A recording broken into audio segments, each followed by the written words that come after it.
ದುಬೈನಿಂದ ಅಕ್ರಮವಾಗಿ ಚಿನ್ನ ಕಳ್ಳಸಾಗಣೆ ಮಾಡಿದ ಪ್ರಕರಣದಲ್ಲಿ ನಟಿ ಹರ್ಷವರ್ಧಿನಿ ರನ್ಯರಾವ್ ಮತ್ತು ತರುಣ್ ಕೊಂಡೂರು ರಾಜ್ ಅವರನ್ನ ವಿದೇಶಿ ವಿನಿಮಯ ನಿಯಂತ್ರಣ ಮತ್ತು ಕಳ್ಳಸಾಗಣೆ ಚಟುವಟಿಕೆ ತಡೆ ಕಾಯ್ದೆಯ ಅಡಿ ಬಂಧಿಸಿರುವುದು ಕಾನೂನು ಬಾಹಿರ ಎಂದು ಘೋಷಿಸುವಂತೆ ಕೋರಿ ಸಲ್ಲಿಸಿರುವ ಅರ್ಜಿಗಳ ವಿಚಾರಣೆಯನ್ನು ಸೋಮವಾರ ಪೂರ್ಣಗೊಳಿಸಿರುವ ಹೈಕೋರ್ಟ್ ತೀರ್ಪು ಕಾಯ್ದಿರಿಸಿತು.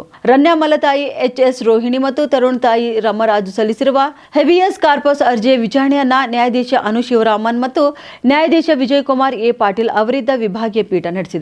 ಈ ವೇಳೆ ರನ್ಯರಾವ್ ಪರ ವಕೀಲರು ಬಂಧನ ಆದೇಶ ಹೊರಡಿಸುವುದಕ್ಕೆ ಪೂರಕವಾಗಿ ಡಿಆರ್ಐ ಪೆನ್ಡ್ರೈವ್ ರನ್ಯಾ ವಿಮಾನ ನಿಲ್ದಾಣಕ್ಕೆ ಬಂದಿಳಿದಾಗ ವಿಡಿಯೋ ದಾಖಲೆಯನ್ನು ಆಧರಿಸಿದೆ. ಆದರೆ ಅದನ್ನು ರನ್ಯರಿಗೆ ಒದಗಿಸಿಲ್ಲ. ರನ್ಯಾ ಅವರನ್ನ ವಶಕ್ಕೆ ಪಡೆದಾಗಲೇ ಪಾಸ್ಪೋರ್ಟ್ ಜಪ್ತಿ ಮಾಡಿದ್ದು ಅದು ಸದ್ಯ ವಿಶೇಷ ನ್ಯಾಯಾಲಯದ ಕಸ್ಟಡಿಯಲ್ಲಿದೆ. ಹೀಗಿರುವಾಗ ರನ್ಯಾ ದೇಶ ತೊರೆಯುವ ಸಂದರ್ಭ ನಿರ್ಮಾಣವಾಗುವುದಿಲ್ಲ. ಆರೋಪಿಗೆ ತಿಳಿಯುವ ಭಾಷೆಯಲ್ಲೇ ದಾಖಲೆಗಳನ್ನು ಒದಗಿಸಬೇಕು ಎಂದು ಕಾನೂನು ಹೇಳ್ತಿದೆ. ಆದರೆ ರನ್ಯಾಗೆ ಕನ್ನಡದಲ್ಲಿ ಮುದ್ರಿಸಿರುವ 2 ಪುಟಗಳ ದಾಖಲೆಯನ್ನು ನೀಡಲಾಗಿದೆ. ಅದನ್ನು ಅವರಿಗೆ ಓದಲಾಗಿಲ್ಲ. ಇನ್ನು ಅಪೂರ್ಣವಾದಂಥ ದಾಖಲೆಯ ನಕಲನ್ನು ಒದಗಿಸಲಾಗಿದೆ ಎಂದು ವಾದಿಸಿದ್ದಾರೆ.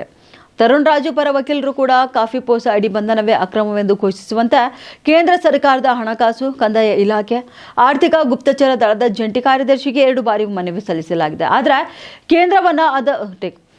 ಕೇಂದ್ರವು ಅದನ್ನು ಹೈಕೋರ್ಟ್ನ ಸಲಹಾ ಸಮಿತಿಗೆ ರವಾನಿಸಿ ಕೈಬಿಟ್ಟಿದೆ. ಇಲ್ಲಿ ಜಂಟಿ ಕಾರ್ಯದರ್ಶಿಯ ಪೋಸ್ಟ್ಮ್ಯಾನ್ ರೀತಿಯಲ್ಲಿ ಕೆಲಸ ಮಾಡ್ತಿದ್ದಾರೆ. ಅರ್ಜಿದಾರ ದುಬೈನಲ್ಲಿ ರನ್ಯಾ ಜೊತೆ ವ್ಯವಹರಿಸಿದ್ದು ಅಲ್ಲಿ ಮಾಡಿರುವ ಕೆಲಸಕ್ಕೆ ಅವರನ್ನು ಭಾರತದಲ್ಲಿ ಹೊಣೆ ಮಾಡಲಾಗುವುದು ಎಂದು ಹೇಳಿದ್ದಾರೆ.